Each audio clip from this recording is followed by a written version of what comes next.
What up, people? Stop looking at the boom mic. You know what I'm saying? This is Big Black and Unsuccessful. You know what I'm saying? We ain't done this in a while. Due to the coronavirus. Yeah, COVID-19 had us out the game. We could have did it wirelessly, but it wasn't worth the effort. You know what I'm saying? So we here today to give y'all brand new episode. It was worth the effort. I just don't know how to work that new age electronic shit. Yeah, so how you been doing, man?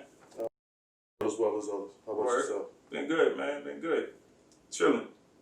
Indeed. Yeah. Indeed.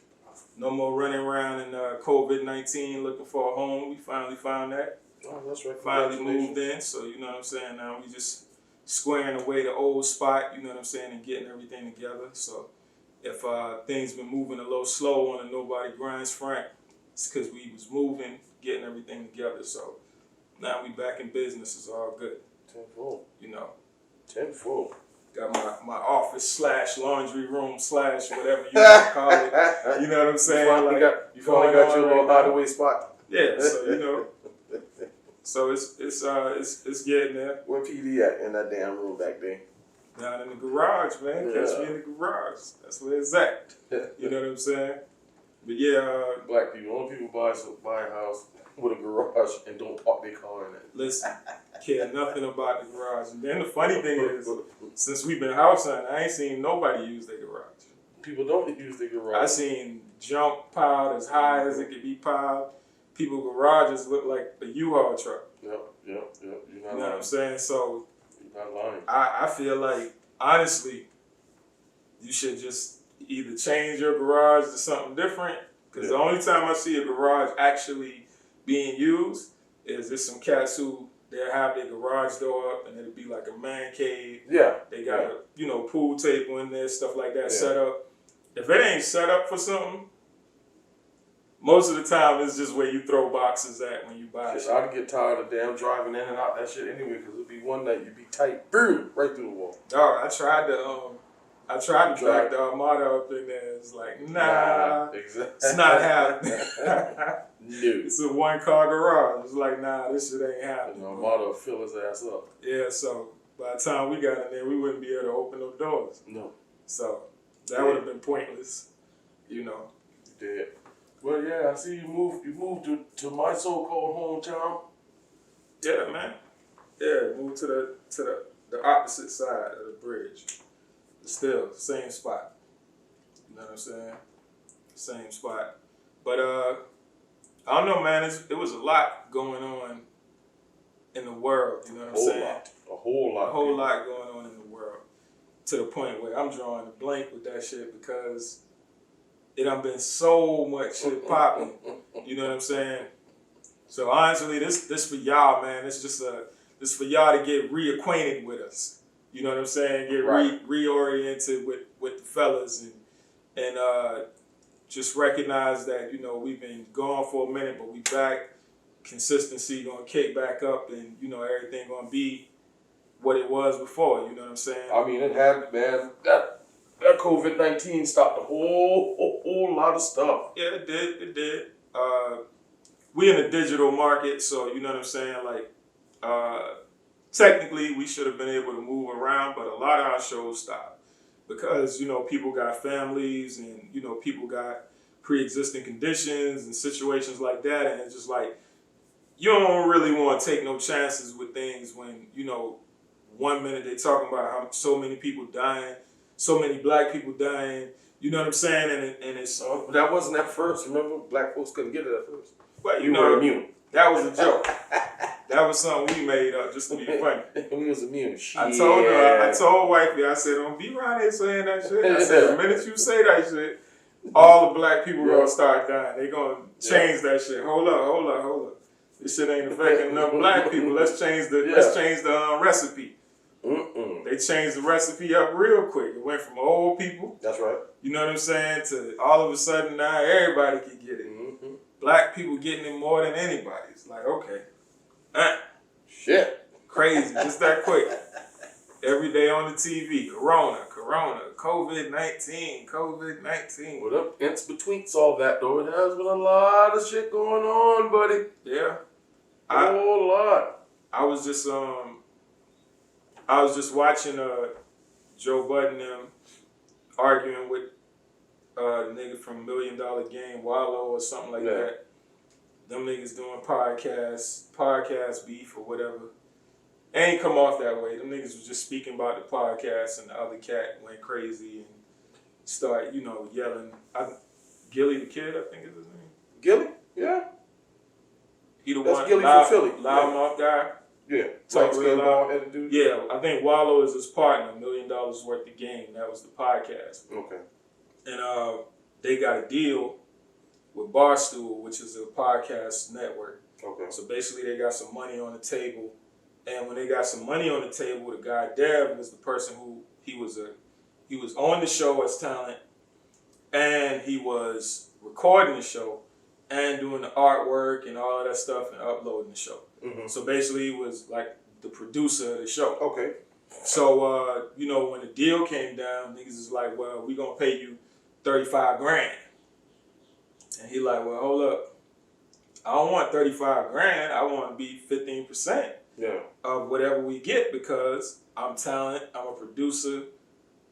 I do the sound engineering and all that. They just wanted basically $35,000 and that's a wrap. They wanted to give him that as a yearly salary. So it's like, think about that. I think they're in New York or Philly, whatever, one of the two. I don't know. Yeah. But anyway, they up north. Somewhere where $35,000 don't got much juice. That don't have no legs. You know what I'm saying? But it's like if the man is on the show with you, granted he might be the least known out of y'all, but once he on the show and he holding his own, motherfucker got a name. You see what I'm saying? Yeah. And you should respect the person who you're doing business with. Yeah. Granted, if you want to be the boss.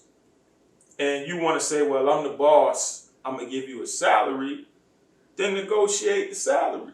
Yeah. Don't be on some street shit with, fuck you, nigga, you don't want to take it with. Come on, my nigga. Like, what's up with that? We doing business like this. And I think that could bring us to one of our, candid conversations. Uh-huh. Business versus the streets. I think in rap, a lot of us claim and came from the streets. We used to doing business in a street manner. But then when it comes to business, you can't be street. No. So it's like, I see that more than often. You seen it back in the day with Suge Knight, Vanilla Ice situation, Tupac situation, Biggie situation. Like, Biggie was like, shit, if Puff can't really get me in the game, I'm gonna go back to these streets because I gotta eat. You know what I'm saying? That's streets. But then when you handling business, when I cut that check, now we talking business opposed to street. Right. You ain't street no more. Now you business. Right. Now you gotta handle things a certain way. You gotta move a certain way.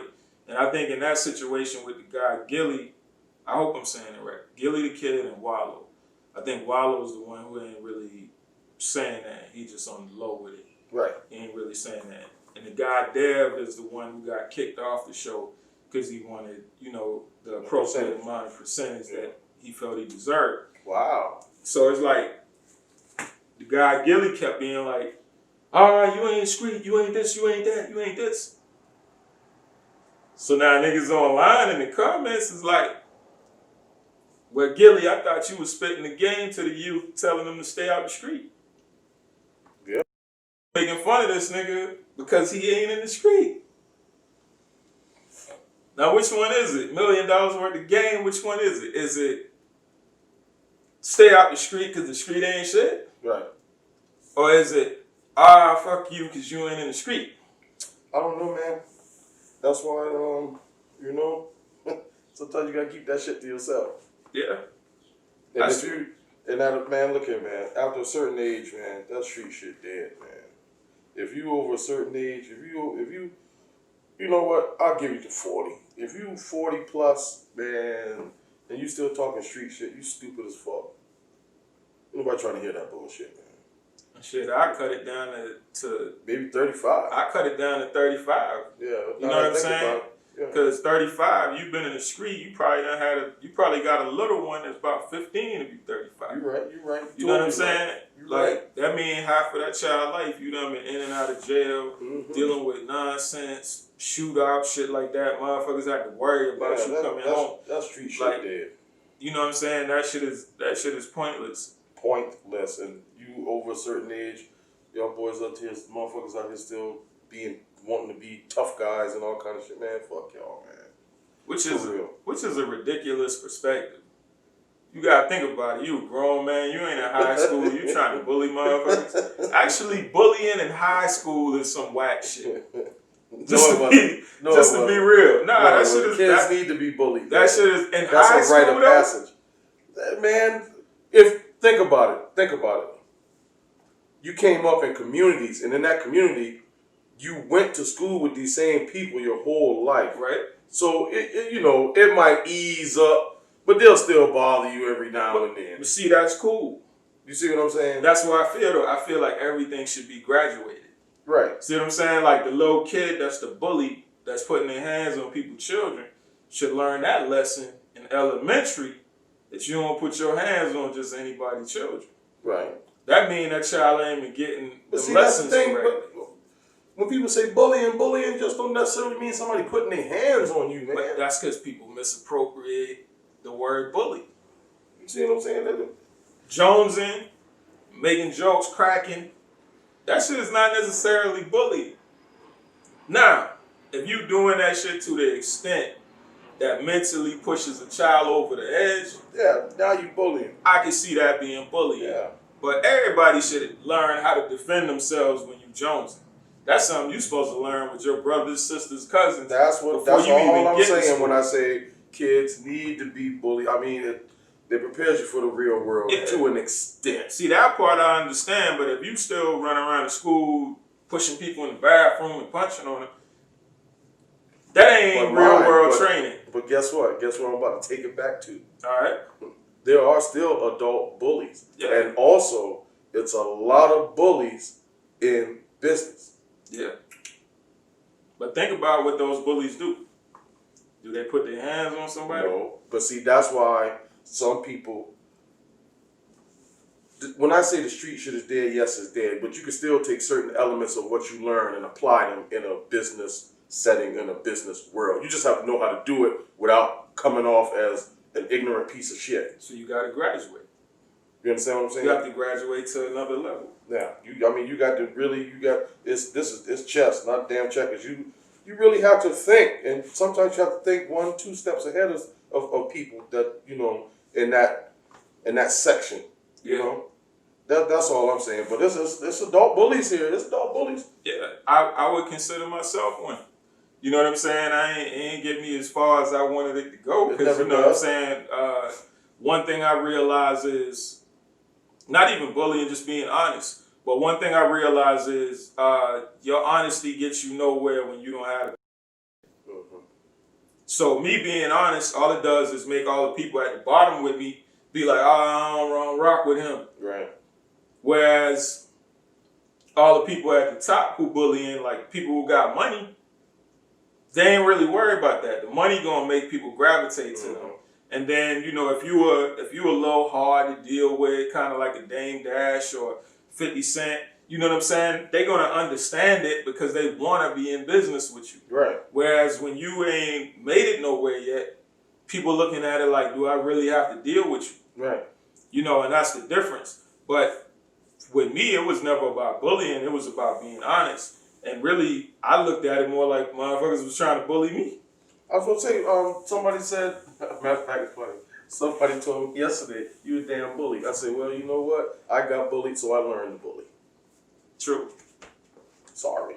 It's all in how you package things. Yeah. Like if you look at 50 Cent, if 50 Cent was moving the way they claim he was moving on the streets, he would have never made it far in business. Right. You see what I'm saying? He wouldn't have made it in the music business because M and Dre would have been like, I don't got time for that shit. Right.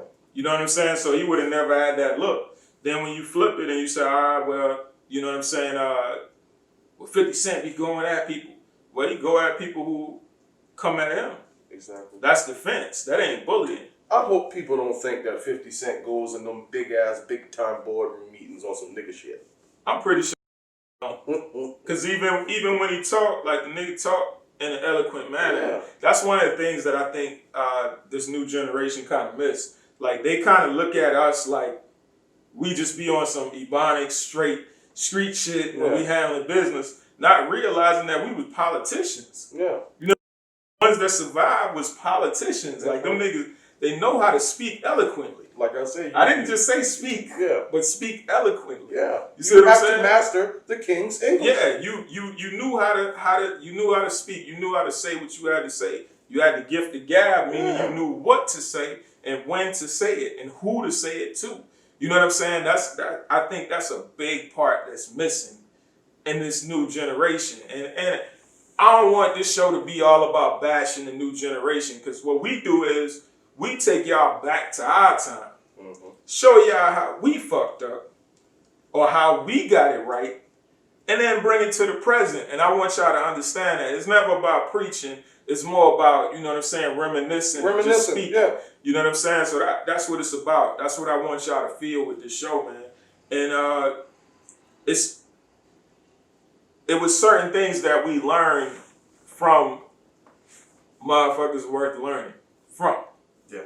You dig what I'm saying? Y'all kind of pick up stuff from anybody. We learned from people worth learning from. Now, you might have a deadbeat dad, but that deadbeat dad taught you how not to be a deadbeat dad. See, that's learning who to learn from. You know what I'm saying? Then you might have an uncle who house used to go to in the summer, or who lived down south, or whatever the case may be. And he was a great dad, and he took care of his kids, and your cousins always were straight. And they went to school, and they played sports and all of that good stuff. That's the guy who you learn how to be a father from. Okay. See, people make it like all these things got to come from the same sources. No, they don't. You just got to learn what you need to learn from who. You know what I'm saying? And you pick up on them. You might pick up something from me, and then you might find something else I say and disagree with it, but you have a different perspective from stuff. Yeah. And now you got that. Marry those two ideas, and boom, now you got one positive perspective that you can run from and learn from. And I need people to get that. Even adults. Even adults. It ain't never about stop the learning. messenger. You never stop learning. Yeah, it ain't about the messenger. It's about the message, man. And it's real important. I will speak on something, man. I'm going to speak on something that I probably shouldn't speak on, but just to go with the theme and, you know, close out, because we both got to run. In my process of purchasing a home, I try to do what most people try to do. I try to go with my brothers. So let me say this. Nothing wrong with my brothers. My homeboy, real estate agent, he hooked me up with this financial guy. Now let's sever ties right there. My homeboy, that's the real estate agent, dope as fuck. Handle his business, do what he's supposed to do. He hooked me up with a finance guy. I'm expecting to hear from the finance guy, you got to do this, this, this, this, and this, and y'all be good. We ain't expecting to be moving. We expecting to hear what we need to do in order to get on point. Right. Calls, got the approval, y'all got pre-approved, and start looking for a home. Hit my homeboy up. Yo, we ready to start looking? He sent us his list. It's like, send some more. He thinking we ain't looking till the summer. Right. So everything all good. So he go business as usual. I'm thinking he busy, so we need to go look on our own. Finance guy got us pre-approved. You ready to roll? Ready So to rock we and got roll. a number, we ready to rock and roll. Yeah, okay. Let's get all the way long story short. 2 months go by, we done found our spot, we done put an offer on it. Goddamn, 10 days before we supposed to have everything locked in. Oh, I don't know if y'all gonna be getting this loan. I don't know if y'all gonna be approved. We gotta do this. I gotta do this and do that and do this. The government changed this with the COVID-19. Talking real, sketchy. Long story short, he come back and say, hey, I can't get y'all this loan, but we can sit down in a couple months. I should have you where you need to be. Now keep in mind, that's the information I wanted to hear from the jump. Right. Now, you coming to us after 2 months later, you done told us we good. Wifey already like, yeah, we whatever, and she feeling good. She ain't over the top, but she feeling good. I'm thinking we good. Mm-hmm. Now you come and just throw this damn dagger in our heart. Boom. So I'm like, okay, cool. Get off the phone with you, talk to our realtor, because by this time we got a realtor. Our realtor is like, yo, call these people. So we call them people. Oh, yeah, I can get you approved, no problem. We got you taken care of. A couple days go by, they send the paperwork. We need this. Send everything to them. I know I'm long-winded, but we're going to get to the point. Get it done. Got the loan. Everything back on. Mm-hmm. Boom, we rolling. Everything straight. Here's where the problem comes in at. Because the first part might have just been a oversight. COVID-19, the lenders changed certain things. I understand that. Here's where the problem comes in at. Now, I've been talking to my realtor because, I thought dude was busy, so I left him alone. So we got another realtor. Mm-hmm. I've been talking to my realtor. So you know who my realtor is. Right. You done told us you can't do nothing. Right. You can't get us the loan. We done. I done told you in an email and over the phone, because you called me after the email, that we severing ties. I appreciate what you did for me, if you did anything, and have a nice life. Yeah. You find out we done got a loan. You call the realtor, the first realtor, mm-hmm. my homeboy. Hey, they got a realtor and they buying a house? Nigga, you already knew that for 2 months. So what you think you doing is, you think you about to be grimy and call my homeboy and talk to my homeboy and try to throw some salt into a friendship. Hey, they got this going on? That's exactly what he was doing. So now he talking to him, oh, I'm going to have to start doing this and doing that. I don't like the way they did. You know what I'm saying? Like, just running my name like I did something grimy. Dog, stop taking business personal. I wrote you. I talked to you. I told you straight up and down in every way possible. You can't help us. We appreciate everything you did do. Have a nice one. That does not mean start calling people all around trying to throw dirt on somebody's name. You couldn't get it done. So what was we supposed to do? Not get the place because you couldn't get it done? Right. Then you talking, you can't get us 4.75. We end up with 3.25. Something kind of fishy here. Mm-hmm. But at the same time, I understand. Smaller company versus larger company. See, larger company has more money, they have more buying power. Mm-hmm. So they can probably get a better percentage and they can probably approve more people. Whereas smaller company, they might not give you, that leeway. That's understandable. Yeah. So you should have said, I can't get this done, but other people might be able to. That's what you're supposed to say. See, that's being honest with your customer. Rather than us losing the house we want, tell us the truth so we can go with other options. Right. Because prior to our realtor saying go with these people, we was thinking, all right, well, we get everything straight, make sure all our stuff and ducks in a row, and then, we'd be ready to go. Mm-hmm. But in reality, we was already ready to go. So it ain't a knock on, my people and their business, but it is a knock to say don't do personal business. You know what I'm saying? Do real business. Like, of course, my friend is a realtor, but the way I viewed it was he was too busy at the time, and he apologized. He was like, yo, I don't ever want you to think I'm too busy, bro. Like, I just thought y'all was going to be looking in the summertime. I didn't think that y'all was ready to start looking yet. That's what was told to me by the finance guy. So you telling him we ain't ready yet.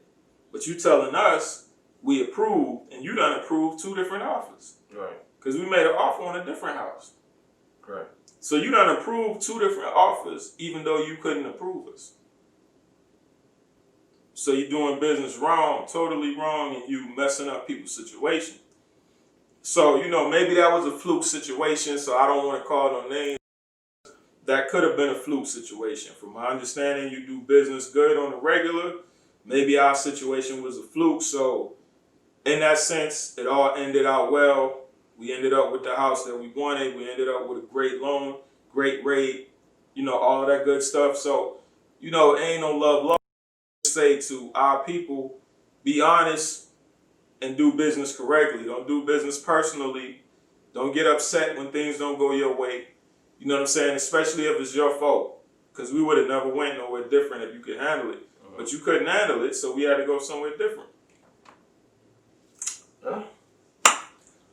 Fuck niggas. With that being said, ladies and gentlemen, go to the white man. This is our first. White man give you a receipt. The warranty is more than a brake light.